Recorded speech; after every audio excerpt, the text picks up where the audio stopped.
Alright guys, welcome to your 16th MySQL tutorial, and in this lesson I want to talk to you guys about creating custom columns. Now creating custom columns, wow, that's kind of like a tongue twister. Creating custom columns is something that you can do, and it's going to come in handy a whole lot. For example, say that you were working with your customers table and your boss wanted to send out a letter to all your customers. So, of course, in order to address a letter, at least in the United States, you write the name, the address, and under that you write the city and state.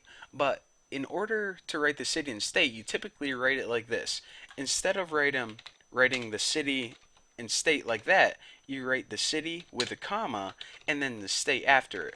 However, if we go ahead and we look at our customers table, there's no way that we can achieve this because the city and state are two different things, and the comma doesn't come after the city name.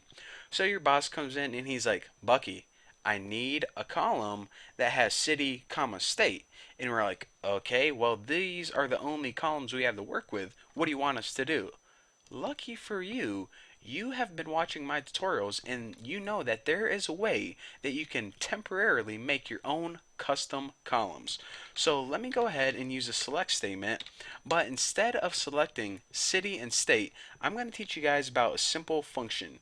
Now, I'll go more I'll go on more about functions later on, but for now, go ahead and type concat. This is short for concatenate, and it's basically a job that MySQL can do that it takes a list of items and it combines those items.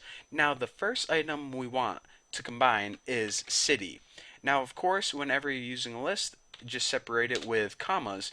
Now, the second item we want to combine is just a string of text. We want to include a comma because, remember, and this isn't MySQL, this is just an example, Adams, comma, NY would be an example of where I live. So in between the city and state, I want a comma and a space.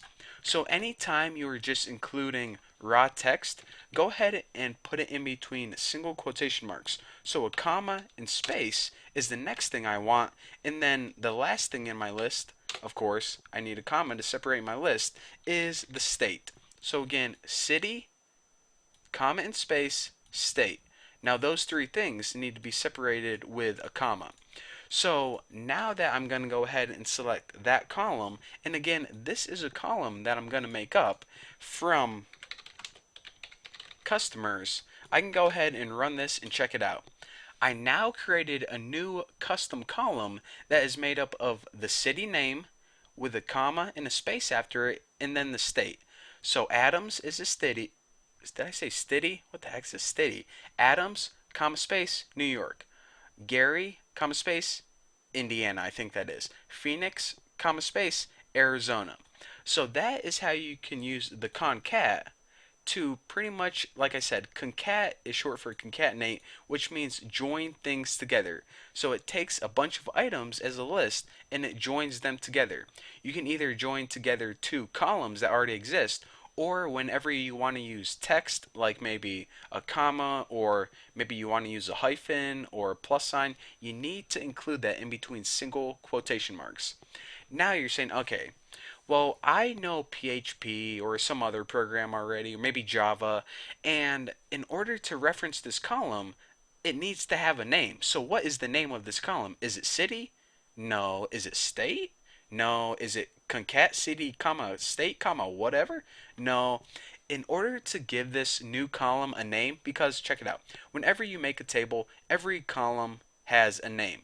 In order to name your new column, you need to specify that whenever you're writing your query. So here's the query we had before. Select this column, the custom column we made up from customers. However, it doesn't have a name yet, so in order to name it, go ahead and say select that as, and after the word as, you give it a name such as new underscore address. Now, whenever you select this column, it's going to have the name new address. So select my custom column as the name new address. Now, I just go ahead and I messed that up. So let me go ahead and run this and check it out. Now we have our custom column formatted exactly how we wanted it to be formatted, and it now has the name new address. So now whenever we are working with a program like PHP that needs to know the name of this, it knows whenever it uses the name new address to use this information. It's pretty much like a nickname that you can give to your column, so whenever you're programming, you can refer to it. Now, the last thing I want to teach you guys about whenever using custom columns is how to use mathematical operations. So, say for example, you were having, I don't know, like say we had this website and this was like eBay, and you were having a sale of all your items where you were selling them for $1 off. So instead of 204, this would be 104, and instead of 149.99, this would be 148.99. Well, in order to, if we don't want to ruin this column already, let's just go ahead and make an additional custom column with the new price. So let's go ahead, hop over to where we can type in our queries, and let me show you it beforehand first. Select the name and the cost from items. Now what this does is it goes ahead and gives us the name of the item and the cost of the item. So now let's go ahead and add an additional custom column on here, and we will call it sale price or something. So we want to select the name and cost just like before, but now we want to go ahead and select cost minus 1. Now what this is going to do is it's going to create a new column that basically takes the price or the cost of the item and subtracts 1 from it. So our first column is going to be 148.99, the second one's going to be 104, the third one's going to be 13.99, so on and so forth. However, just like before, this third column is a custom column, therefore it doesn't have a name yet. So in order to name it, we need to use as, and then we give it a name like sale price or something clever like that. So now it creates a third custom column whenever we run this query, and it gives it the nickname sale price. So whenever we were to code this with our, whenever we were programming our new and improved eBay, we can use the sale price column and we still retain our important information. Now, a couple things you may want to take note of. Computers have a weird way whenever they perform math on, well, just whenever they perform math, because they don't perform math like a human, and they make these little rounding errors, and I'll talk about more on that later on.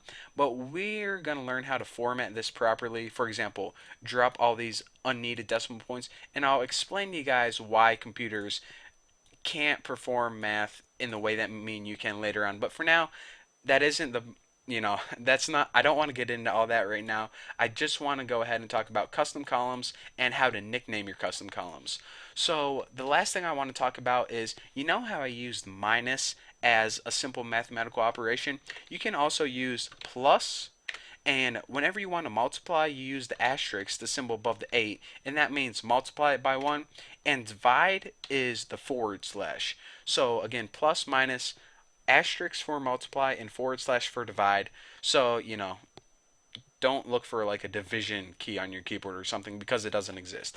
But anyways, I bet your brains are jam-packed full of information. So please go take a break, go do something else, go watch some TV or something, and when you're ready to finally come back to these tutorials, because I know it's a lot, then you're welcome back. So anyways, thank you guys for watching. Don't forget to subscribe. Don't forget to add me on Google+, and I will see you guys in the next video.